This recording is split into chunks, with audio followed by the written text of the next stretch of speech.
बिस्मिल्लाहिर्रहमानिर्रहीम। अस्सलामु अलैकुम वरहमतुल्लाहि वबरकातुहू।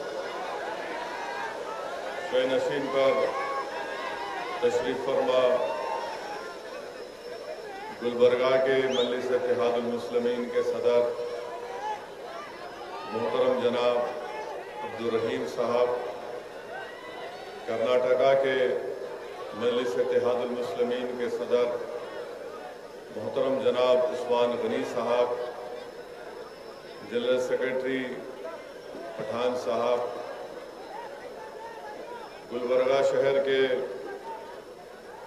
मुअज़्ज़िज़ शख्सियात जिसमें मौलाना जावेद आलम कासमी साहब, मोहतरम जनाब इलियास बागबान साहब, वहीं पर हमारे पुराने दोस्त जनाब माजिद प्यारे साहब, जनाब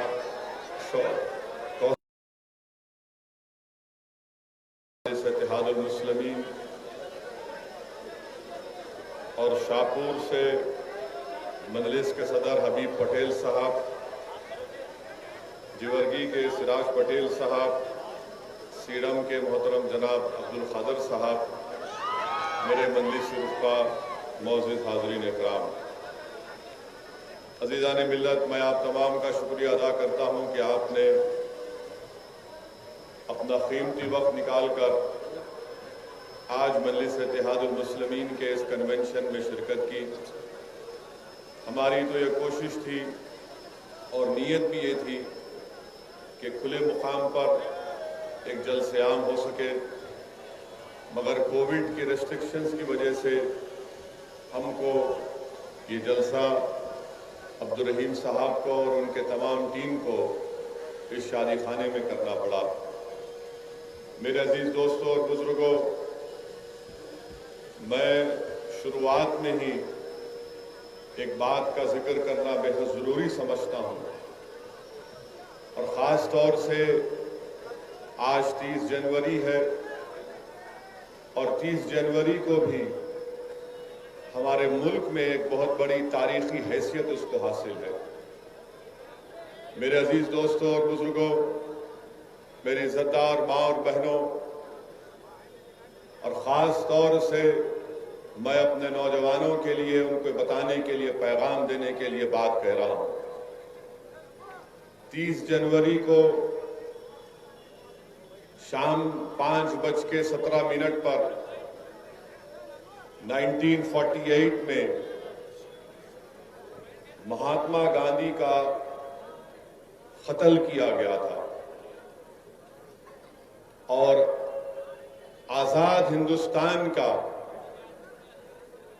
अगर कोई सबसे पहला टेररिस्ट था तो उसका नाम नाथूराम गोडसे था। और इसी नाथूराम गोडसे ने नारायण आप्टे के साथ और मुख्तलिफ अपने साथियों के साथ मिलकर, जिसमें कॉन्स्पिरेसी करने में सावरकर भी शामिल थे, इन सब ने साजिश करके महात्मा गांधी का कत्ल किया।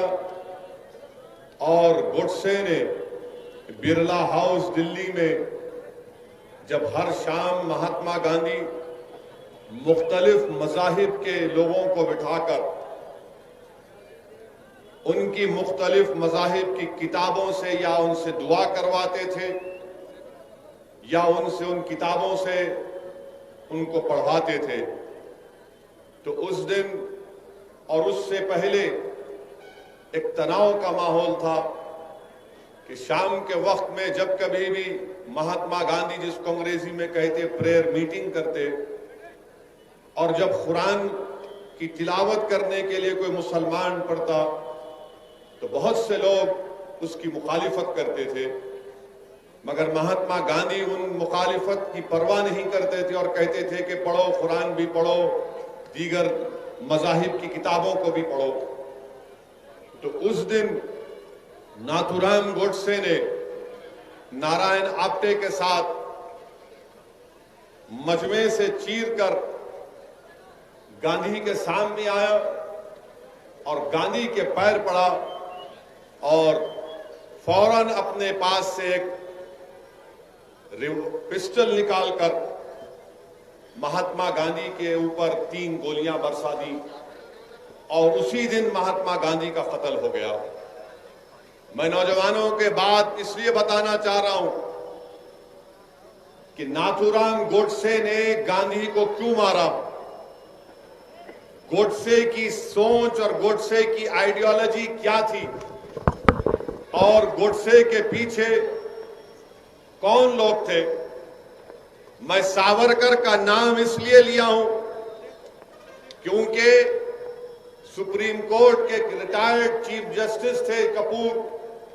जस्टिस कपूर कमीशन की रिपोर्ट में ये बात को कहा गया कि सावरकर महात्मा गांधी के कत्ल में कॉन्स्पिरेटर थे और महात्मा गांधी के कत्ल से पहले सावरकर के घर को जाकर गोडसे और आप्टे ने सावरकर से मुलाकात की और सावरकर ने नीचे आकर उनको छोड़कर कहा कि तुम जिस मकसद के लिए जा रहे हो तुमको उसमें कामयाबी मिले।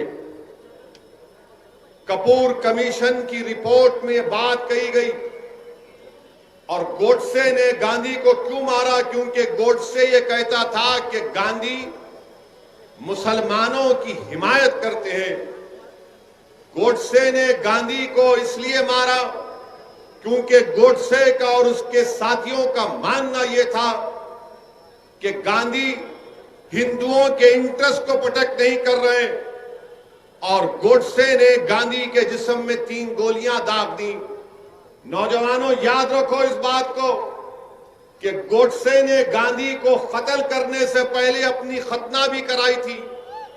और नहीं ये सुनिए आप, ये इसलिए किया था कि गोडसे को यकीन था कि जब मजमे में मैं महात्मा गांधी पर गोलियां बरसाऊंगा और लोग मुझे टूट पड़ेंगे और मुझे मारेंगे और जब मेरे जिस्म के कपड़े उतार कर देखा जाएगा तो हिंदुओं को यकीन हो जाएगा कि देखो एक मुसलमान ने गांधी का कत्ल कर दिया। ये इस सोच के आदमी थे। ये इस तरह की हरकत गोडसे ने की। मैं आज आपको ये बात बता रहा हूं कि आज भी सारी दुनिया जानती है कि अगर उस वक्त की कांग्रेस की हुकूमत सही गांधी के असैसिनेशन के कत्ल की इन्वेस्टिगेशन करती तो उसी वक्त बड़े बड़े संघ परिवार के लीडर जेल में रहते थे। मगर उस वक्त की कांग्रेस की हुकूमत ने सही इन्वेस्टिगेशन नहीं किया। आज भी गांधी के कत्ल का जो लोग उसमें साजिश रचाए आज भी वो चेहरे सामने नहीं आते। अच्छा, ये गोडसे और नारायण आप्टे कौन थे? ये नारायण आप्टे एक दीक्षित महाराज के पास गया। दोनों गए, गोडसे और नारायण आप्टे, जाकर कहा कि दीक्षित महाराज हम निजाम की पैसे लूटेंगे, तुम्हारे पास बड़े बड़े गाड़ियां, हमको बड़े बड़े गाड़ियां दे दो। तो दीक्षित महाराज ने कहा लेकर जाओ। और कई दिन हो गए तो महाराज ने कहा कि बेटा क्या हुआ, बड़ी गाड़ी तो लेकर चले गए। बोले अभी कर रहे। बाद में दीक्षित महाराज को समझ में नहीं आया तो गए, जाकर देखा तो क्या हुआ कि उनकी बड़ी अंपाला गाड़ी में नारायण आप्टे अपनी गर्लफ्रेंड के साथ इश्क रचा रहे।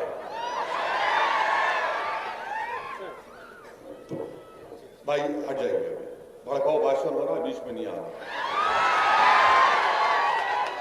ये हिस्टोरिकल फैक्ट है,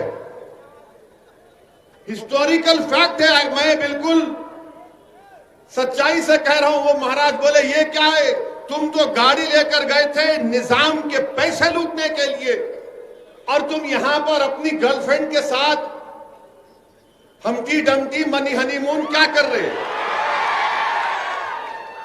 ये एक पहली मिसाल।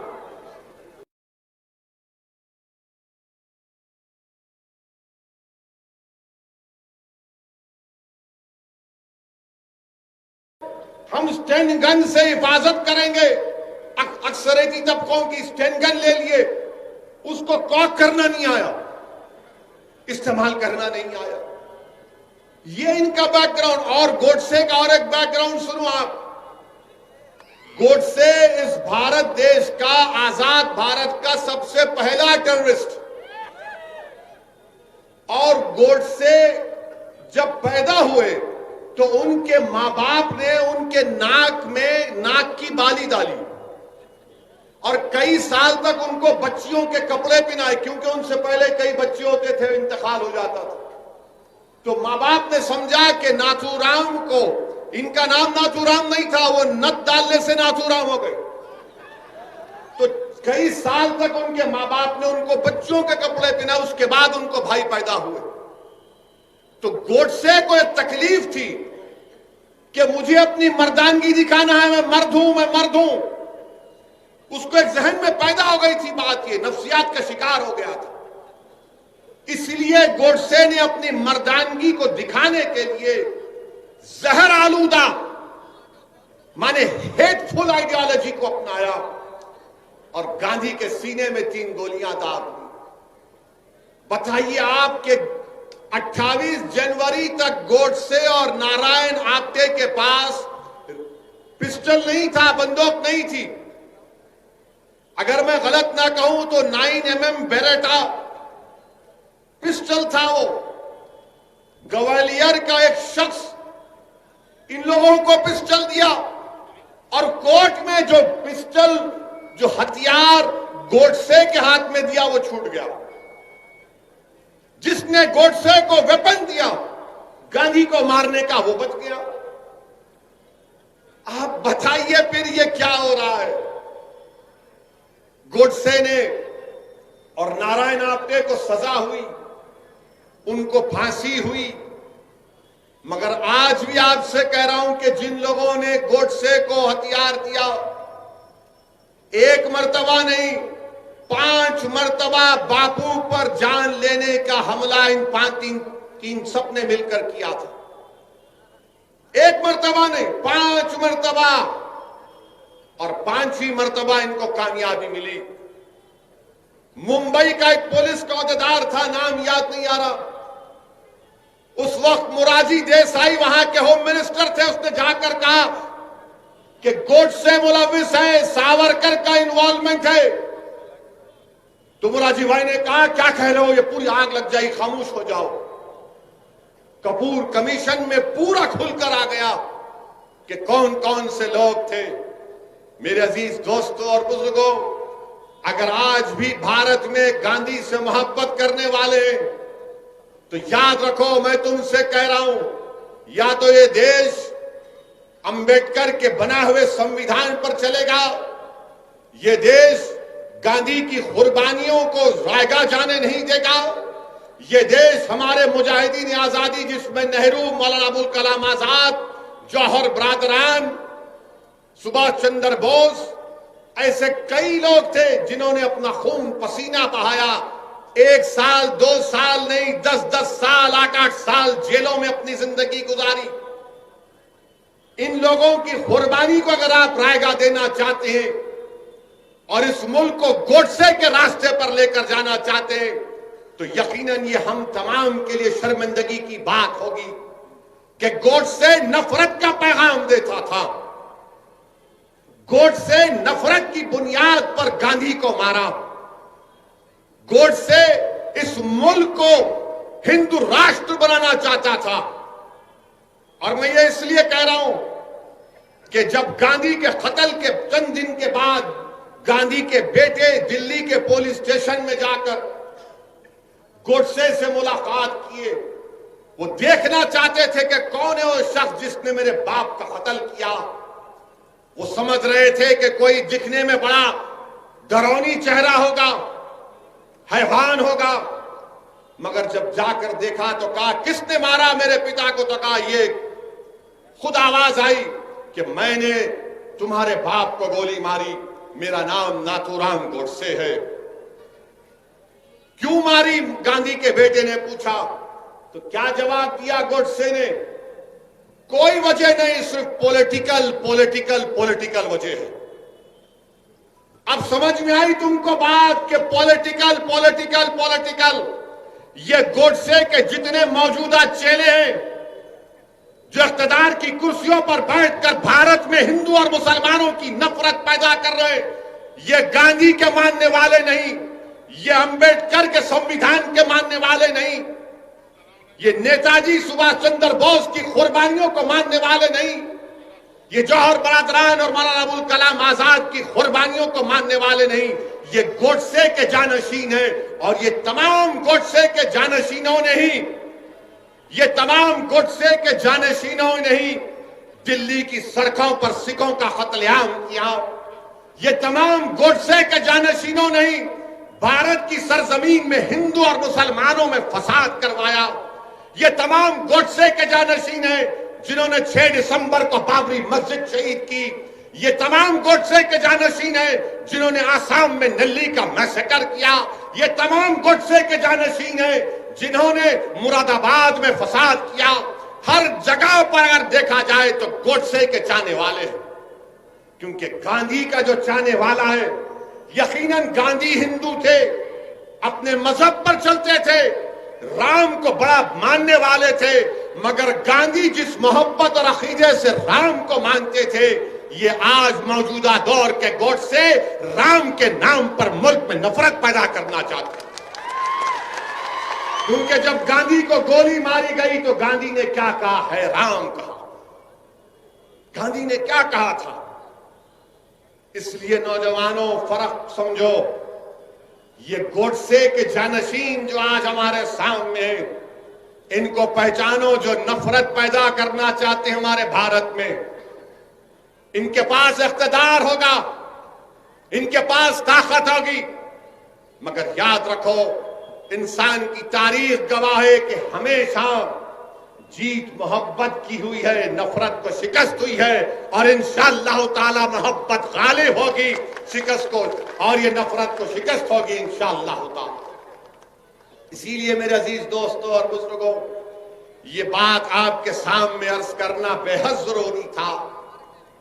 और ये संघ परिवार के लोग बोलते हैं, नहीं गोडसे हमारे पास नहीं था। कहां से आया? आसमान से टपका उन्हें।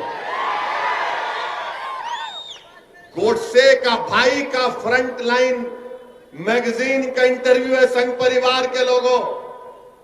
उनके भाई का नाम शायद गोपाल गोडसे था, जिन्होंने फ्रंट लाइन के इंटरव्यू ने कहा कि अडवाणी झूठ बोलता है। हमारा भाई नाथूराम गोडसे संघ परिवार का इंटेलेक्चुअल वर्कर था। हम बचपने से आरएसएस से वाबस्ता थे। और आप कहते नहीं नहीं, अरे कितना नहीं नहीं बोलेंगे, हर चीज तुम्हारी सामने है। और तुम ये समझ रहे हो कि बिल्ली अगर आंख बंद करके दूध पीती है तो दुनिया नहीं देखती, दुनिया जानती है आप कहां से आ रहे हैं। मेरे अजीज दोस्तों और बुजुर्गों, एक और वाकया सुनो। जब नाथूराम गोडसे को कोर्ट में फांसी की सजा दी गई थी, तो कोर्ट में बैठने वाले वकील और लोग रो रहे थे। वो समझ रहे थे देखो कितना बड़ा देशभक्त है गोडसे, उसको फांसी की सजा दे दी गई। क्या आज तुम नहीं देखते नजारे वो? क्या आज तुम नहीं देखते नजारे वो कि जो लोगों का कत्ल करते हैं? रकबर खान को राजस्थान में एक शख्स ने जिंदा जला दिया, वीडियो निकाला, फिर कुराड़ी से उसको मारा। वीडियो आज भी है। जब उस शख्स को राजस्थान के अदालत में लाया गया तो उसको जुलूस की शक्ल में लाया गया, जैसा लाया गया कि इनके बहन का शौहर था और अपने पहले मर्तबा अपने ससुराल को आ रहा है। और कोर्ट की बिल्डिंग पर खड़े होकर एक भगवा झंडा लहरा दिया गया, एक भगवा झंडा लहरा दिया गया। क्या तुम नहीं देखते? क्या तुमने नहीं देखा, हमारी आंखों ने नहीं देखा कि जब झारखंड में एक शख्स को 20 रोड पर मारा गया पकड़कर, सिर्फ इस झूठे इल्जाम पर कि उसके पास गोश्त निकला। अदालत ने उन मुल्जिमीन को कातिल करार दिया, हाई कोर्ट से बेल हुई तो एक मरकजी वजीर उन कातिलों का खैर मुकद्दम करते फूल का हार पहनाकर। क्या तुम्हारी आंखों ने नहीं देखा कि जब अखलाक को मार दिया गया और अखलाक के मारने वाले के कि उसकी मौत हुई तो सिटिंग मिनिस्टर जाकर उसके जनाजे पर फूल चढ़ाता है? क्या तुम्हारी आंखों ने नहीं देखा कि भारत में जुलूस निकाले गए कि देश के गद्दारों को गोली मारो फुला फुला को? मेरे अजीज दोस्तों और बुजुर्गों, इसीलिए मैं कह रहा हूं, इस देश को अगर बचाना है तो गोडसे के जानशीनों से बचाना है। इस भारत को अगर बचाना है तो गोडसे की नफरत की आइडियोलॉजी से बचाना है। और मैं आज देखा टीवी पर हमारे मुल्क के वजीर आजम प्रधानमंत्री बापू को खराजी अकीदत पेश करते राजघाट जाकर। क्या हमारे मुल्क के वजीर आजम को नहीं मालूम कि जस्टिस कपूर कमीशन की इंक्वायरी ऑफ रिपोर्ट में बात कही गई कि सावरकर को कॉन्स्पिरेटर थे? बताओ क्या यह झूठ है या सच है? आप गांधी को भी खराजी अकीदत पेश करेंगे और सावरकर को भी अपना हीरो मानेंगे? अरे ये कैसा मुमकिन है? दो समंदर के किनारे कभी एक नहीं हो सकते।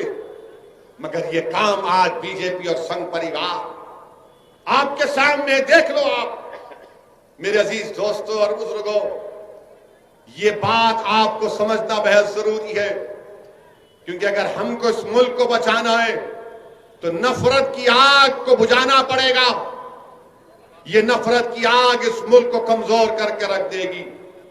और लोग कहते हैं, मुझसे एक मीडिया के लोगों ने सवाल किया कि 26 जनवरी के दिन जो कुछ लाल किले में हुआ वो शेमफुल डे था। मैंने कहा बिल्कुल सही है, नहीं होना था। हम हर तशद्दुद की और वायलेंस को कंडेम करते हैं। मगर मैंने पूछा कि क्या 1960 के दहे में जब दिल्ली के पार्लियामेंट पर तमाम लोग आकर हमला किए थे कि गाय कशी के खिलाफ कानून बनाओ, हिंदी को जबान बनाओ, तो क्या वो शेमफुल डे नहीं था? तो उस मीडिया के जिम्मेदार ने कहा, आपको याद है? बोला, बहुत याद है, हमको बाबा आदम से लेकर अब तक पूरी तारीख याद है।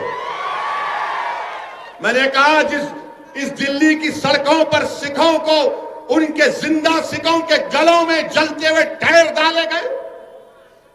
एक कांग्रेस का बड़ा लीडर रिकाबगंज की गुरुद्वारा के सामने ठहर कर सिखों का कत्ल करवाया, वो मिनिस्टर बन गया किसी रियासत का। क्या वो शेमफुल डे नहीं था? बाबरी मस्जिद को शहीद करना शेमफुल डे नहीं था, जिसको सुप्रीम कोर्ट ने कह दिया शेमफुल डे था? जहां आपको सूट करेगा शेमफुल, और जहां आपको नहीं सूट करेगा बोलेंगे ये हमारा फुला दिवस है। मेरे अजीज दोस्तों और बुजुर्गों, ये हमारे मुल्क की मौजूदा राजनीति है।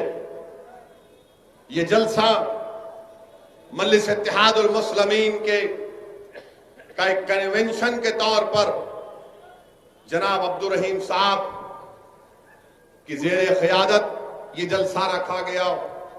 मैं गुलबर्गे को इसलिए आया हूं कि आप तमाम से अपील करने के लिए कि आप मजलिस इत्तेहादुल मुस्लिमीन को मजबूत करिए। मैं आपके पास इसलिए आया हूं कि आपके सफों से किसी को यहां पर आप ही अपना एक कायद बनाइए, अपना लीडर बनाइए, जो कर्नाटका की असेंबली में जाकर बेबाक तरीके से आपके मसाइल की तर्जुमानी कर सके। मैं यहां पर इसलिए नहीं आया हूं कि अपने आप को लीडर बनाने के लिए, मैं यहां पर इसलिए आया हूं कि जो पॉलिटिकल वैक्यूम पैदा हो गया मरहूम खबरुल इस्लाम साहब के इंतकाल की वजह से, उस पॉलिटिकल वैक्यूम को आपको फिल करना है, उस कमी को आपको पूरा करना है, मुझे नहीं आपको करना है। मैं बस इसलिए आया हूं कि आपको याद दिलाने के लिए ये वैक्यूम है, इस वैक्यूम को पूरा करो। इस पॉलिटिकल वैक्यूम को आपको पूरा करना है। पूरी कर्नाटका की आवाम अकलियतें, कर्नाटका के दलित, कर्नाटका की मजलूम आवाम, कर्नाटका के गयूर नौजवान आज ये देखना चाहते हैं कि जिस तरह 1978 में इसी गुलबर्गा शहर में एक नई सियासी तारीख आपने रकम की थी, आज असदुद्दीन ओवैसी आपके पास आकर गुजारिश करने आया है कि 2021 में हमारे बुजुर्गों ने 1978 में जो तारीख रकम की थी, नौजवानों तुमको आज वो तारीख गुलबर्गा में दोहराना है और इंशाअल्लाह ताला मैं तुम्हारा साथ ठहराऊंगा और हम उस तारीख को दोहराएंगे गुलबर्गे में। ये काम आपको और हमको मिलकर करना है। मंजलिस पर इल्जाम तो बहुत लगते हैं, हर इल्जाम मंजलिस पर ही लगता है। हम इलेक्शन लड़ने जा रहे बंगाल को, तो ये बैंड बाजा की पार्टी जिसको कभी कांग्रेस पार्टी भी कहा जाता था, ये लोग शुरू हो गए, देखो बी टीम आ गई।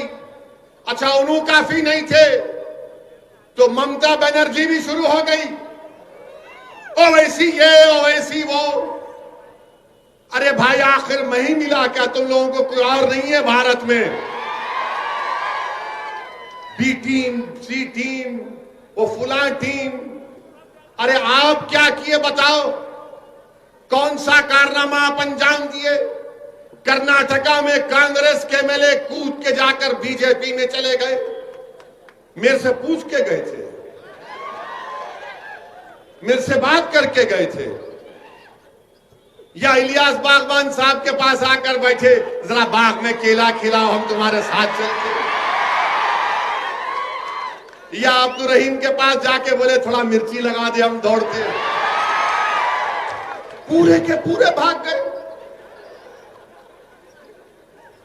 अरे पतली गली पकड़ के भाग रहे, तुमको भागने वाला नजर नहीं आ रहा, तुमको एक ही मर्द नजर आ रहा। अल्हम्दुलिल्लाह तुम्हारे लोग भाग गए, भाग के रिजाइन करके जीत भी गए, मिनिस्टर भी बन गए और आपको कोई नजर नहीं आ रहा। अरे हिम्मत है तो बोलो ना उनको, उनको नहीं बोलते पैसा लिया बीजेपी से, ना ममता बोलती ना कांग्रेस बोलती। जहां बात आती मुसलमान की तो पैसे की बात आ जाती। बताओ ये तुम्हारी फिरका परस्ती है, ये तुम्हारी घटिया सोच है कि जहां पर ओवैसी का नाम आया तो बी टीम, और जहां पर तुम्हारी पार्टी का आदमी भाग गया तो बोलते नहीं भटक गया, उन्हें वापिस आ जाता उन्हें। फिर मीडिया वाले पूछते ओवैसी, अरे नहीं नहीं उन्हें तो पूरा उनका ही है। मैं किसी का नहीं हूं, ना कभी किसी का रहूंगा। इंशाअल्लाह ताला मैं तुम्हारा था और तुम्हारा ही रहूंगा इंशाअल्लाह ताला। असदुद्दीन ओवैसी का तारुफ यह है, सुनो, मैं किसी तारीफ का मोहताज नहीं हूं, मैं पाक रसूल मोहम्मद सल्लल्लाहु अलैहि वसल्लम के दर का कुत्ता हूं, ये मेरी तारीफ और तारुफ है। मुझे किसी की तारीफ या हिमायत या वाहवाह की जरूरत नहीं है। मैंने हमेशा कहा और आज भी कह रहा हूं कि अल्लाह सुब्हानहू तआला ने अपने हबीब पाक सल्लल्लाहु अलैहि वसल्लम के सदक़े और तुफैल में मुझे इतनी इज्जत दी कि मैं कभी सोच भी नहीं सकता था कि मैं उस मुकाम पर पहुंचूं। मेरे अजीज दोस्तों और बुजुर्गों, लगाएंगे नारा, आखिर में लगाएंगे, बहुत लगाएंगे, लगाएंगे, लगाएंगे।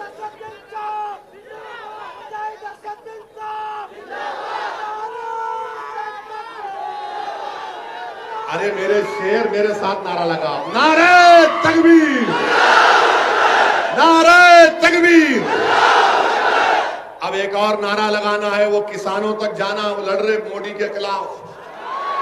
सिंगूर बॉर्डर पर मेरे शेरों लगाएंगे नारा, आप तो लगाओ, हिंदुस्तान, भारत, भारत। जरा जोर से पुकारो, ऐसा नहीं होता अभी से तुम हाँ हाँ कर रहे, हाँप रहे क्या? पूरी ताकत के साथ पूरा हिल जाना। भारत, भारत का किसान, भारत का किसान, भारत का किसान। आप बैठो, ये मजा नहीं आता कांग्रेस दूसरी पार्टियों में। अपने पास ही चलता ये मिर्ची है ना यहाँ पर। मजलिस से मुखालिफत, हम बिहार में इलेक्शन लड़े, बिहार में इलेक्शन 20 सीट पर लड़े, 20 सीट पर हम इलेक्शन लड़े। अच्छा, पहले बिहार से पहले कर्नाटका पे असेंबली के इलेक्शन में हम कुमारस्वामी और देवेगौड़ा साहब की तायद करें। ये हमारे को नहीं मालूम था तायद करे। जब उन्होंने सीएम बन रहे थे, मैं मुल्क से बाहर था, उम्रा करने जा रहा था। बोले आप आओ, मेरा मैं नहीं आता। बोले क्यों नहीं आते? मेरा मैं डाइस पे नहीं खड़े रहता, एक से एक हमा किस्म के लोग बैठे, मैं नहीं आ सकता। और आप बहुत बड़ी गलती कर रहे कुमारस्वामी, कांग्रेस के साथ जाकर आप पछताएंगे, याद रखना। गए, मगर आप देखे तो क्या है, कुमारस्वामी भी बीजेपी के साथ हाथ में हाथ पकड़ के रोमांस कर रहे हैं। चेयरमैन हमारे को दे दो, तुम वाइस चेयरमैन। ये कैसा मोहब्बत है रे तुम लोग? एक पे रहना ना, वो भी नहीं। अब चेयरमैन का इलेक्शन है, हमारे को चेयरमैन दे दो, हमारे को वो दे दो। अरे गारत का घड़ा बढ़ता नहीं तुम लोगों का? जो भी हमारे को लाओ लाओ लाओ लाओ लाओ, जो भी है खींच लो। मेरे अजीज दोस्तों और बुजुर्गों, बिहार में 20 सीट पर हम लड़े, 5 पे अल्हम्दुलिल्लाह अल्लाह ने कामयाबी दी।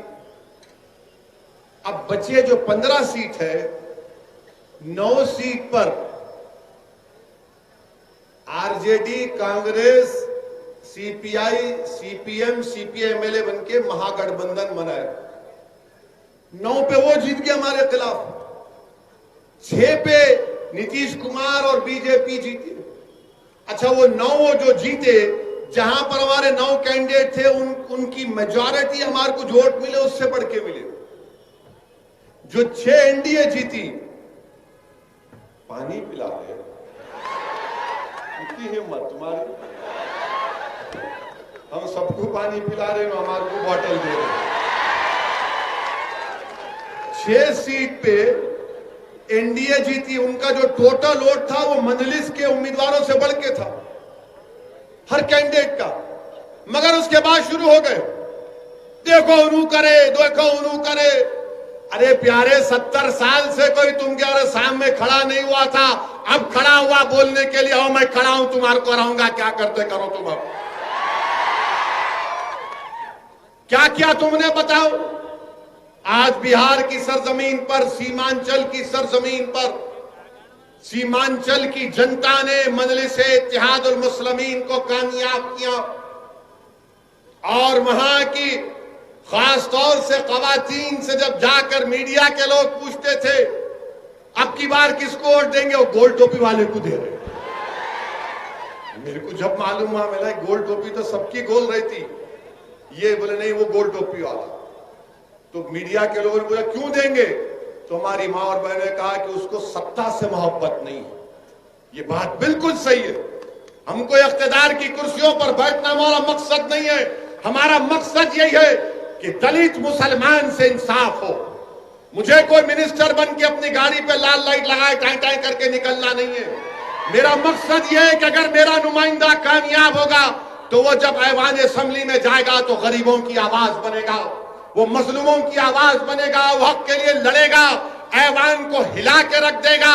हमको अब तक हम सिर्फ ओहदों के लिए कामयाब करते आए, अब हमको ओहदों की जरूरत नहीं है, मिनिस्टर की बनने की जरूरत नहीं है। हमको बेबाक नुमाइंदे चाहिए जो मुसलमानों के मसाइल को समझे, जो दलितों के इंसाफ के लिए लड़े। ये मजलिस-ए-इत्तेहादुल मुस्लिमीन का पैगाम। इसीलिए आज आप देखते हैं कि जहां हम जाते हैं वहां पे शुरू हो जाते। मेरे अजीज दोस्तों और बुजुर्गों, कर्नाटका में इंशाअल्लाह ताला आने वाले बल्दिया के इंतखाबात में, चाहे गुलबर्गा हो, बीजापुर हो, बिदर हो, जहां कहीं भी हम लड़ेंगे इलेक्शन इंशाअल्लाह ताला। इलेक्शन का आगाज बल्दिया के इलेक्शन से होगा। बल्दिया में आप कामयाब करेंगे तो असेंबली में इंशाअल्लाह ताला कामयाबी मिलेगी। असेंबली में कामयाबी मिलेगी तो फिर दिल्ली को आप किसी को अपना रुकने पार्लिमान बनाकर बजाएंगे। लोग कहेंगे असदुद्दीन ओवैसी तुम हमको सपने दिखा रहे हो, तुम हमको ख्वाब दिखा रहे हो। मैं तुमसे कह रहा हूं कि अभी भी कह रहा हूं कि ख्वाब देखना शुरू करो, तुम ख्वाब देखना शुरू करो। इंशाअल्लाह ताला हम मेहनत करेंगे, जुस्तजू करेंगे, कुर्बानियां देंगे, लड़ेंगे, जेल को जाएंगे, हुकूमतों से टकराएंगे, मगर ये वक्त हमारे ख्वाबों को पूरा करने का है। अगर आज नहीं करेंगे तो आने वाली नस्ल हमसे कहेगी कि अब्बा जब तुम 30-35 साल के थे, अगर तुम थोड़ा सा मेहनत कर लेते, अगर तुम थोड़ा सा मजलिस का परचम उठा लेते तो वही परेशानी का मुझे सामना नहीं करना पड़ता अब्बा जो तुमने अपनी जवानी में तकालीफ उठाई थी। तो आने वाली नस्ल के लिए हमको अपनी सियासी जदोजहद करना है, अपनी आने वाली नस्लों के लिए, उनके रोशन मुस्तकबिल के लिए। और भारत की तल हकीकत याद रखो नौजवानों, इस मुल्क की तल हकीकत यह है कि जिसके पास आवाज है, जिसके पास उसके नुमाइंदे हैं, उसी की बात को सुना जाता है। जिसके पास कोई नहीं है उसको कोई नहीं सुनता। इसीलिए मेरे अजीज दोस्तों और बुजुर्गों, मुत्तहिदा तौर पर अपने के कोर्ट का इस्तेमाल करिए। कांग्रेस पार्टी अब में दम खम नहीं है, मैं बार बार कह रहा हूं, इनसे नहीं हो पाएगा, इनसे नहीं हो पाएगा। इनको बड़ी तकलीफ जरूर होगी कि ये गुलबर्गा में आकर, कर्नाटका में आकर, मुल्क मुल्क में जाकर हमारे बारे में ऐसी बात कर रहा है। अरे हकीकत यही है। अगर आज मुल्क में यूएपीए का कानून में मासूम लोग जेलों में सड़ रहे हैं, 80 साल के बूढ़े को ऐनक नहीं दी जाती, पीने के लिए स्ट्रॉ नहीं दिया जाता, तो फिर इसका जिम्मेदार यही कांग्रेस पार्टी है, यही कांग्रेस पार्टी है। इन्होंने यूएपीए बनाया था। फिर जब 2008 में चिदम्बरम थे मिनिस्टर, होम मिनिस्टर, मैं यूपीए में था, मैंने मुखालिफत की, आपने यूएपीए को और मजबूत किया। फिर अमित शाह ने कानून लाया 2019 में, यही कांग्रेस ने लोकसभा राज्यसभा में उस कानून की तायीद की। आज आकर आप हमसे पूछते हैं कि बताओ ये क्या हो रहा है, तुम क्यों लड़ रहे हो? याद रखो, मैं जब तक अल्लाह मुझे जिंदा रखेगा इंशाअल्लाह ताला मैं लड़ता रहूंगा। और एक बात याद रखो आप कि कभी हारने से डरना नहीं, कभी हारने से नहीं डरना। आज हारे कल जीतेंगे इंशाअल्लाह। जिस दिन तुम ये हार का खौफ अपने दिलों से निकाल दोगे, हार का खौफ अपने दिलों से निकालो, जीत की उम्मीद रखो और जुस्तजू करो, मेहनत करो, तुम देखोगे कि तुम्हारे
ये बंदा नवाज की सरजमीन है, आपको यहां पर अपनी पार्टी को मजबूत करना है।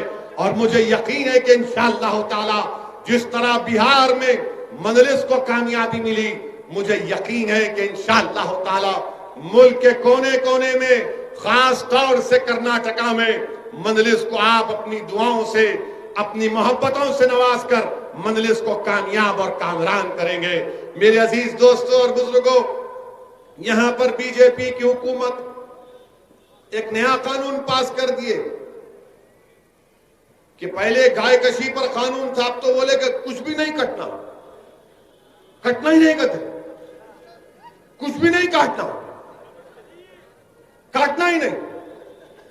अच्छा क्या कानून बना है? मैं देख रहा था, गाड़ी में आते आते पढ़ रहा था,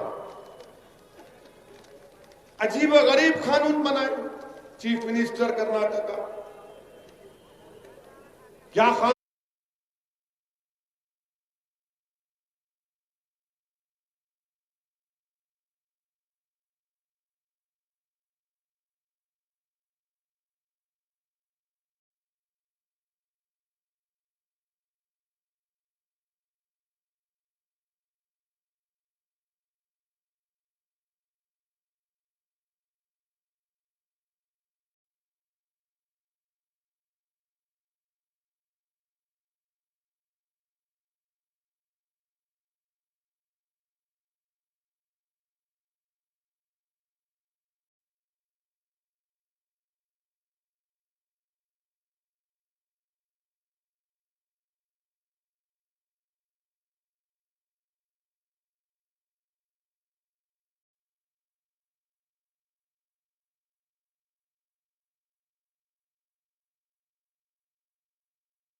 कानून? क्या मजा नहीं आ रहा? खाने में बोल रहे हो? बोलता हूं उस पर भी आप तुम अब दिमाग खोल दी मेरा, तहारी बोलते। कानून क्या है कि अगर पाशा भाई के घर में एसआई आ गए, पुलिस स्टेशन के घर में पाशा भाई के पुलिस वाले आके बोले तुम्हारे पास 2 भैंसा खड़े हुए पाशा भाई, तुम बोले हाँ दूध देते, नहीं नहीं नहीं तुम काट रहे हो उसको, मैं लिख जा रहा हूं, नहीं नहीं कानून में लिखे हूं। पाशा भाई के घर में आके भैंस भी लेके चले जाते, पाशा भाई का ऑटो का ट्रालर भी लेके चले जाते, बोलते नहीं अरे ट्राली गई को लिख जा रहे एसआई साहब, तो बोले तो स्मगलिंग कर सकते। उसके बाद क्या करते हैं उन्होंने, उसको सीज करके एसडीएम को देते। एसडीएम क्या करता, पाशा भाई के घर पे कब्जा कर लेता। ये कानून है, याद रखो आप। पाशा भाई घर पे कब्जा कर लेता। अब एसडीएम ये भी कर सकता, करो नहीं ये घर में उन्होंने काटे या काट सकते, मैं घर को बेच देता हूं। ये कानून बनाया। और वहां दिल्ली में बैठ के दिल्ली के मौजूदा बादशाह बोलते भाइयों बहनों सबका साथ सबका विकास। अरे कहीं का भैंस का साथ दे रहे, किसका साथ दे रहे आप? सबका साथ सबका विश्वास सबका सबका, अरे सबका सबका कहां है भाई? पाशा भाई की भैंस को लेकर जाएंगे, पाशा भाई की ट्राली को लेकर जाएंगे, पाशा भाई के घर को लेकर जाएंगे और बेच भी देंगे। और कोर्ट में जब कोर्ट में कुछ फैसला है ना, घर को ले बेच देंगे। ये कानून बना है, अजीब और गरीब कानून। अच्छा फिर उसके बाद आपको मालूम कि चाहे भैंस हो बैल हो, ये जितने कैटिल हैं इसकी कोई चीज खराब नहीं जाती।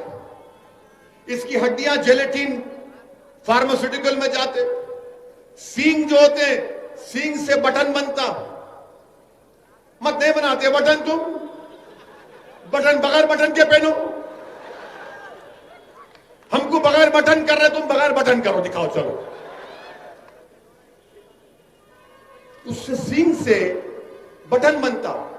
आपको मालूम कि ये जो हड्डियों की और जेलेटिन की इंडस्ट्री कितनी है? 2000 करोड़ की इंडस्ट्री है ये पूरे मुल्क में। और कर्नाटका के जो बूचर एसोसिएशन ने सही कहा कि 40-50 लाख के करीब लोगों का रोजगार बर्बाद हो जाएगा। क्यों कर रहे हैं आप ये? क्या आप नहीं जानते कि यह किसानों का मसला है? क्या करेगा किसान जब भैंस दूध नहीं देगी? क्या करेगा किसान जब गाय दूध नहीं देगी? आप खरीदो ना उन लोगों से, खरीदो उन लोगों से जब गाय और भैंस दूध नहीं देती, खरीदो आप। अब आप देखेंगे कि पूरे छोड़ देंगे गाय और भैंस को, वो किसानों के फसलों को जाकर खा लेंगे। इस तरह का कानून आप कैसा बनता? वो मुर्गी के चमड़े से बनता, बकरी के चमड़े से बनता। क्रिकेट खेलेंगे मगर तू मटन नहीं खाना। ये क्या बात है भाई मेरे, क्या बात है बताओ आप। एक मजाक बना के रख दिया इस मुल्क में आप। अच्छा फिर आप देखें, हाँ चप्पल भी। अच्छा बात करें कि बीजेपी वाले बोलते क्या ओवैसी संविधान में नहीं लिखा है आर्टिकल 48? प्यारे मेरे कान में फूल नहीं है, मैं भी थोड़ा पढ़ा लिखा हूं। डायरेक्टिव प्रिंसिपल है। आप याद रखो नौजवानों, कहीं डिबेट हुई तो तुम्हारे को बोल आर्टिकल 48 है, तुम बोलना आर्टिकल 47 पढ़ा तू। अरे जाहिल हौले, पढ़ा नहीं पढ़ा बोल। आर्टिकल 47 क्या बोलता मालूम आपको? भारत का संविधान का आर्टिकल 47 ये बोलता कि हुकूमत की जिम्मेदारी है कि न्यूट्रिशन, ताकत में, बच्चों में, भारत के बाशिंदों में न्यूट्रिशन का इजाफा हो। दूसरा बोलता कि आपकी जिंदगी का मियार उठे। तीसरा ये बोलता कि लोगों की सेहत अच्छी हो। और चौथा आर्टिकल 47 ये बोलता कि साइंटिफिक टेम्परामेंट पैदा हो। आर्टिकल 47 में न्यूट्रिशन। अच्छा आप देखो बाप, कर्नाटका में नेशनल फैमिली हेल्थ सर्वे का चौथा राउंड हुआ। उन्होंने क्या कहा कि शेड्यूल ट्राइब, शेड्यूल कास्ट के खास तौर से इसमें 39% बच्चे स्टंटेड हैं, यानी जो उनका हाइट होना उससे कम होता।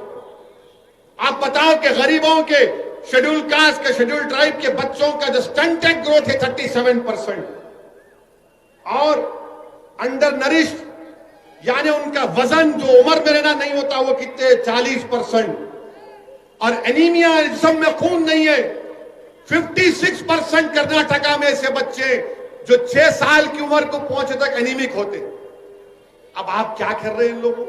अच्छा आपको मालूम, अगर आप बड़े का कलेजी खा लिए, बड़े की खाए कलेजी का भी खाए ना, कितने लोग खाए? हाथ उठाओ। या नहीं खाए? शर्माओं को खाए तो खाए, कोई चुन नहीं है। आपको मालूम एक कलेजी अगर आप खाए तो 1.5 किलो दाल से ज्यादा उस कलेजी में ताकत होती। मैं ये नहीं बोल रहा हूं दाल नहीं खाना, मैं तो बहुत मजे से खाता हूं दाल को। वो इसलिए कि ये साइंटिस्ट ने कह दिया कि कलेजी खाने से iron, zinc, vitamin A, B12, calcium का उसमें बहुत ज्यादा होता। अच्छा मैं हमारे सलीम साहब को बोला था गुलबर्गे में दाल की कीमत तो मालूम कर दो। चना दाल 180 रुपए किलो, माशाल्लाह सही है मिर्ची से। मूंग दाल 90 रुपए किलो, मसूरी की दाल वो भी 90, तूर दाल 105 रुपये, और बड़े की कीमत 280 रुपये। 280 कलेजी ला के पका के खा तो गरीब टन टनाटन दौड़ता हूं मैं। गरीब का फायदा होना ना, गरीब का फायदा नहीं होना। मोदी जी बोले नहीं तुम 180 की चना दाल खा रहे, कहां से लाएंगा आप? 15 लाख के 15 पैसे नहीं दिए। अगर 15 लाख देते तो बोलता वही खाता, वो भी नहीं दिया। ये साइंस है, मेरा बोलने का तरीका समझाने के लिए बोल रहा हूं, मगर ये साइंस है। और ये बोल रहे कानून बना रहे आप, हमारे चीफ मिनिस्टर कर्नाटका। अच्छा फिर आप ये भी देख लो भारत में कितने लोग गोश्त का बीफ खाते, बीफ और बफलो। 2011 का सेंसस है 8.35 करोड़ लोग बीफ और बफलो खाते। पूरे गरीबा हैं, दलित, शेड्यूल ट्राइब, शेड्यूल कास्ट, मुसलमान, पूरे गरीबा हैं। कोई बकरे का गोश्त नहीं खा सकता। अपने बच्चों को ताकत दिला, जो लेबर काम करता, एक टाइम का खाना खाता। आप भूखा रख रहे पूरे देश में, पूरा देश गरीबों से भूखा है। आप बोलते मैं डाला पैसे, अरे कहां डाले भाई? मेरे अजीज दोस्तों और बुजुर्गों, अच्छा ये लोग बार बार बोलते नहीं ये खाली ओवैसी बोलता बड़ा बड़ा Kalyani biryani. Indus valley civilisation, 5000 साल पुराना सिविलाइजेशन, वहां जाकर वहां के एक्सपर्ट्स आसारे कदीमा के खोद के निकाले तो किसकी हड्डियां निकले मालूम पड़े के। 5000 साल पुराना इंडस वैली सिविलाइजेशन, और आप बोलते नहीं करना। हम चीफ मिनिस्टर से इतना बोल रहे कि आप लाखों लोगों को बेरोजगार कर देंगे, और जब गरीब बेरोजगार हो जाएगा, उसके पास काम नहीं होगा, तो वे गरीब क्या करेगा बताओ। जब जानवर नहीं कटेगा, खेतों में जाएगा, किसानों की फसल को खा लेगा, आप खरीदो ना भाई, फिर आप वो भी नहीं, ना कानून बना दिए। अरे प्राइवेसी का सुप्रीम कोर्ट का जजमेंट है, मैं अपने घर में बैठ के क्या खाता हूं, आपको क्या शौक है उसमें झांकने का। हर बुट्टी में झांकते, मुंडी घुसाते अपनी, क्या है इसमें क्या है, इसमें क्या है। अरे कई को मुंडी घुसाते उसमें, मैं घर में क्या खाता हूं, आपको क्या फिक्र नहीं। झांकता हूं मैं, तुम्हारे क्या पका रहे, हंडी में क्या है दिखाओ, खुड्डी में क्या है दिखाओ। कोई बात है, कब तक झांकेंगे हंडी और खुड्डी में तुम लोग। खाने को खाना नहीं है भारत के गरीबों के पास, अनकॉन्स्टिट्यूशन लॉकडाउन लगा दिए, कितने 10 करोड़ नौकरियां चली गई। ये मीडिया के लोगों को पूछो आप, मेरे जाने के बाद, मार्च के बाद इनकी नौकरियां भी नहीं रहेंगी, याद रखो आप। देखो मुंडियां हिला रहे, यूं कर रहे, उनको मालूम मार्च के बाद कोई नौकरियां नहीं रहेंगी मीडिया की, इनकी भी नौकरी जाने वाली है। मगर मोदी जी क्या बोलेंगे, गोश्त मत खाओ मित्रों, नारा लगाओ, नफरत फैलाओ। क्या हो रहा है ये मुल्क, कहां किस रास्ते पर जा रहा है। और फिर उत्तर प्रदेश में तो एक नया कानून बना दिया उन्होंने। टाइम है ना, 15 मिनट है, उत्तर खत्म कर दो तुम, नहीं तो योगी आदित्यनाथ बोलेंगे मेरे पे नहीं बोले, बोलेंगे पाशा, सब पे बोलेंगे। हम नहीं बोले तो कौन बोलता ही नहीं आजकल। नहीं गूंगे नहीं है, हमारी तकरीर यूट्यूब पे सुन के बोलते वाह क्या बोले, कतर लो।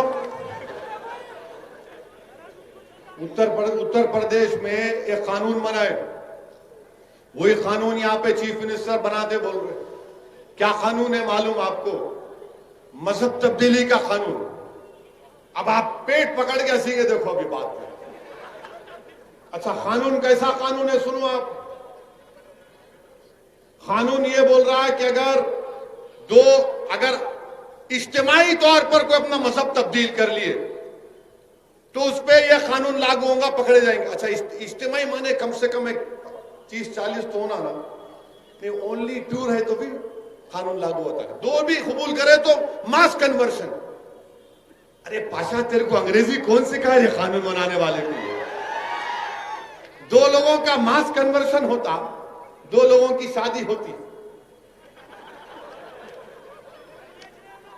अच्छा फिर इनका सेक्शन 2(1) क्या बोल रहा, अगर मैं आज तकरीर करा इस्लाम के बारे में और इसमें से कोई शख्स बोला कि भाई तुमने इस्लाम को बेहतरीन तरीके से बताया, मैं अशहदु अल्ला इलाहा इल्लल्लाह व अशहदु अन्ना मुहम्मद रसूलुल्लाह पढ़ता हूं, वो कानून क्या बोल रहा, नहीं इनकी इनू करे, इन पर भी केस बुक करो।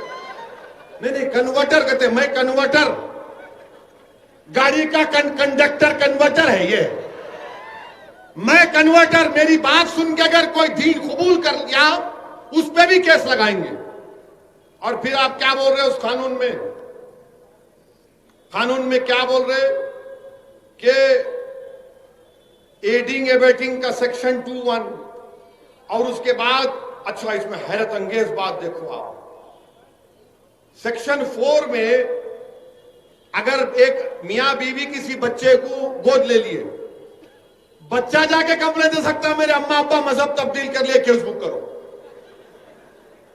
नहीं नहीं हंसने का नहीं है, वो दिमाग वाले वो लगा, वो पूरा फर्स्ट फ्लोर खाली खाली खाली खाली। और फिर ये भी बोलते कि रोड चलता आदमी जाके कंप्लेन कर सकता है, मैं बदल दिए मजहब इनू, कैसा मालूम तेरे को? नहीं मैं रोड चल रहा था देखा, केस बुक कर दो इस पर। वो कानून में डाल दिए, सेक्शन बोल रहा हूं आपको 83।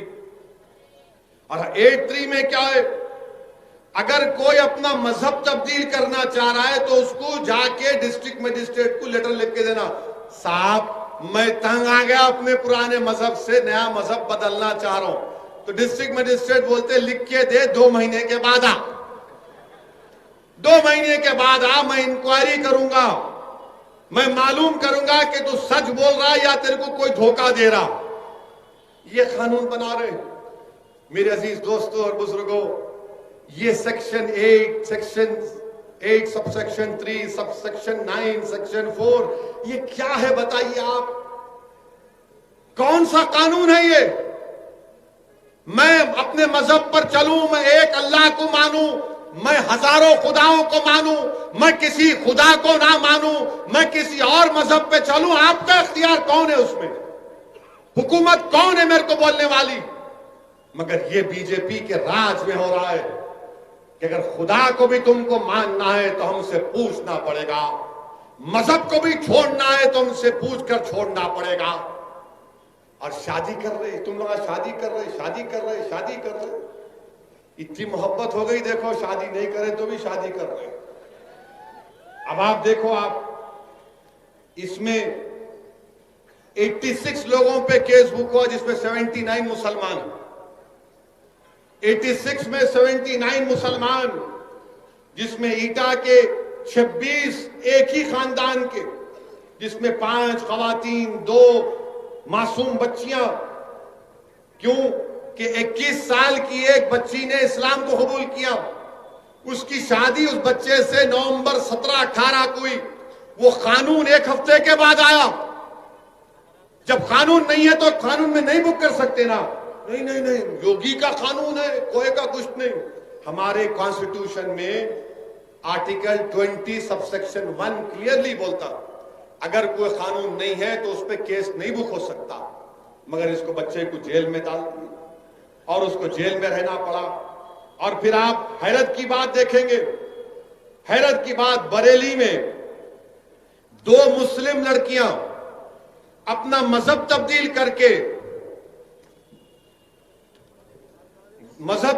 करके शादी करते हैं तो पुलिस उनको प्रोटेक्शन दी, पुलिस उनको प्रोटेक्शन दी। एक मुसलमान बच्चा अपने कॉलेज के दोस्त के साथ बैठ के पिज्जा खाया तो उसके बाप के पास जाकर उस पर प्रेशर डाल के बोले, देख तेरी बेटी को इन्हें मुसलमान बनाना चाह रहा, केस बुक करके। वो बच्चा अब तक जेल में पड़ा हुआ है। उसका जुर्म क्या है? खाली पिज्जा खाया हुआ। उसका बाप बोल रहा कि मेरे को पुलिस वाले मजबूर करे केस बुक करने के लिए। ये इनका कानून है मेरे अजीज दोस्तों और बुजुर्गों। ये मुल्क को किस रास्ते पर लेके जा रहे हैं आप देखो। कौन बोल रहा है इनके खिलाफ? कोई नहीं बोल रहे, और हम भी टीम है। और मेरे अजीज दोस्तों, अब ये बीजेपी वाले बोलेंगे हो रहा नहीं हो रहा।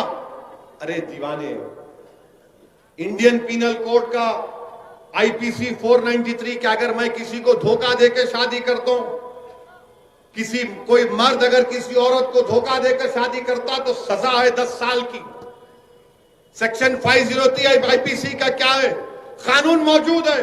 मगर अब क्या हो रहा, अब ये जो नाम निहाद जो सेकुलर लोग हैं ना, जब मैं ट्रिपल तलाक पे आकर हम मुखालिफत कर रहे थे, जुलूस निकाल रहे थे, ये सब बोल रहे थे असदुद्दीन ओवैसी क्या कर रहे हैं आप मुस्लिम बहनों पर जुल्म कर रहे हैं, उनको कुचला जा रहा है, दबाया जा रहा है, आप क्यों साथ दे रहे हैं?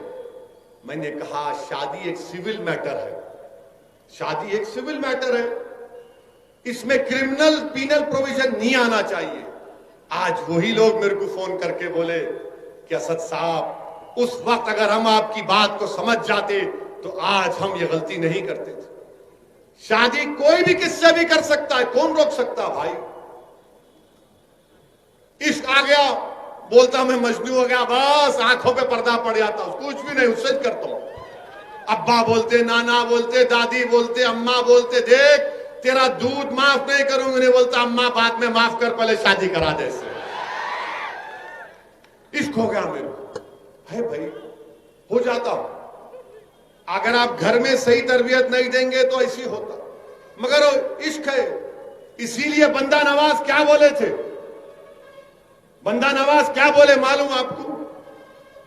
अपने 11 रसायल में बंदा नवाज लिखे, आशिक, इश्क और माशूक एक हो जाना। इश्क, आशिक, माशूक एक हो जाना। जब ये एक हो जाते तो फना फिल्ला हो जाता। फिर यही बात तो समझना है। खैर ये दूसरी गुफ्तगू उधर लेके जा रहा हूं आपको, मगर ये इनका कानून ये है, इनका कानून ये। अच्छा, आप कानपुर में एक एसआईटी बनाई गई, जो कानपुर की एसआईटी ने 14 केसेस में इंक्वायरी करके कहा कि ना फॉरेन फंडिंग हुई, ना किसी पर जोर जबरदस्ती करके मुसलमानों ने शादी की। कर्नाटका की सीआईडी 2009 में केस हुआ था बड़ा मशहूर, कि कर्नाटका की हमारी हिंदू बहन केरला के एक मुस्लिम बच्चे से शादी करी। कर्नाटका की सीआईडी ने कहा कि कोई दमी नहीं है। हदिया का केस सुप्रीम कोर्ट तक चला गया। आप बताइए मुल्क कहां जा रहा है? मैं किससे शादी कर रहा हूं, आप आके झांकते? क्या खा रहा हूं मेरी कुंडी में आके झांकते? भूखे हम, खाने को खाना नहीं है। लॉकडाउन के बाद इकोनॉमी बर्बाद हो गई, मगर इसकी कोई फिक्र नहीं है बीजेपी के लोगों को। मेरे अजीज दोस्तों और बुजुर्गों, आज आप देखते हैं कि हमारा किसान जो आपको हमको खाना खिलाता है, उस पर लाठियां बरसाई जा रही हैं, उसको मारा जा रहा है, उनके सरों को फोड़ दिया जा रहा है। मैं गुलबर्गा की इस मुबारक सरजमीन से सिंगूर के किसानों को पैगाम दे रहा हूं कि हम आपके साथ हैं। यह आपकी लड़ाई नहीं है, हमारे किसान भाई और बहनों, हम आपके साथ हैं। आप लड़िए। और एक बात मालूम हो गई, याद रखो मेरी इस बात को। नरेंद्र मोदी पार्लियामेंट में इतनी बड़ी उनकी मेजॉरिटी है, 300 के करीब उनके एमपी, 300 से ज्यादा है, पार्लियामेंट में सुनने तैयार नहीं है। नहीं, मैं बोल दिया कानून बना दो, मैं वक्त का बादशाह हूं, मेरा फरमान जारी हो गया।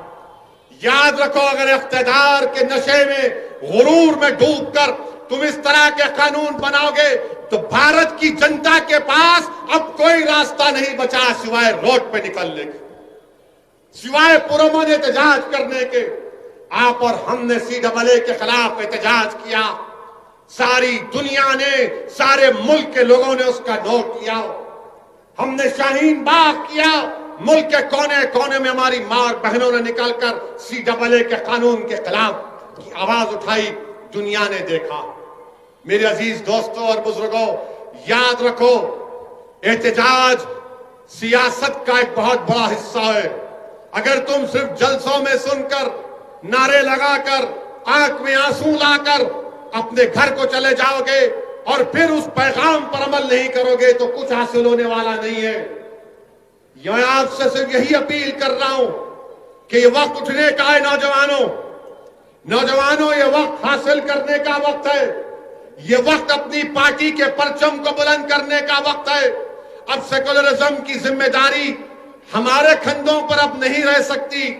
ये सेकुलरिज्म के नाम पर मुसलमानों को धोखा देते रहे, अब सेकुलरिज्म की जिम्मेदारी दूसरे पार्टियां निभाएंगी। अरे सब लोग एक होकर बीजेपी को कामयाब पे कामयाब करते जा रहे हैं, और हम क्या है, हमारे हाथ में एक डब्बा दे, बजा सेकुलरिज्म, बजा सेकुलरिज्म। कोई सेकुलरिज्म को बजाने की जरूरत नहीं है। आपकी पार्टी आपके पास है, इस पार्टी को मजबूत करिए। और इंशाअल्लाह ताला मुझे यकीनन वो दिन नजर आ रहा है कि जब गुलबर्गा में मरहूम कमरुल इस्लाम साहब की कमी को आप ही के दरमियान से कोई एक मर्द मुजाहिद उठेगा और उस कमी को पूरा करेगा। वो मरहूम का सही मानों में जानशीन बनेगा। असदुद्दीन ओवैसी सिर्फ आपको इस बात की तरफ तवज्जो दिलाने के लिए आया है कि अपनी पार्टी को मजबूत करिए, अपनी पार्टी को कामयाब करिए, मुत्तहिद रहिए, डरने और घबराने की जरूरत नहीं है। लोग तुमसे आकर डराएंगे, लोग तुमसे आकर लाखों बातें करेंगे। लोग मुझसे पूछते कि तुम्हारे को बहुत से लोग डराते, तुमको लोग क्या क्या नहीं कह देते। मेरे अजीज दोस्तों और बुजुर्गों, याद रखो, किसी शायर ने बड़ा अच्छा कहा था कि शाहों के तकब्बुर से भी दबकर ना रहा मैं। किसी शायर ने कहा कि शाहों के तकब्बुर से भी दबकर ना रहा मैं, किस बार गाए खास का आखिर हूं गदा मैं। याद रखो, हम तमाम मोहम्मद मुस्तफा सल्लल्लाहु अलैहि वसल्लम के उम्मती हैं। हमारे लिए अल्लाह काफी है, हमारे लिए अल्लाह काफी है। अल्लाह जमीन और आसमान का मालिक है, अल्लाह जमीन और आसमान का खालिक है। आसमानों से बारिश बरसाने वाला अल्लाह है, सूरज और चांद को निकालने वाला अल्लाह है। अल्लाह हमारा मुहाफिज है। अल्लाह पे खूब तवक्कल करो नौजवानों, अल्लाह की जात पर तवक्कल करो। अपने आप में एतमाद को पैदा करो, अपने आप में कुव्वत को पैदा करो। जमहूरियत के तकाज़ों को समझो, जमात को मजबूत करो और जमात के परचम को लेकर आगे बढ़ो। इंशाअल्लाह ताला हम कर्नाटका में गुलबर्गा में एक नई तारीख रकम करेंगे। वाखिर दावाना अल्हम्दुलिल्लाह।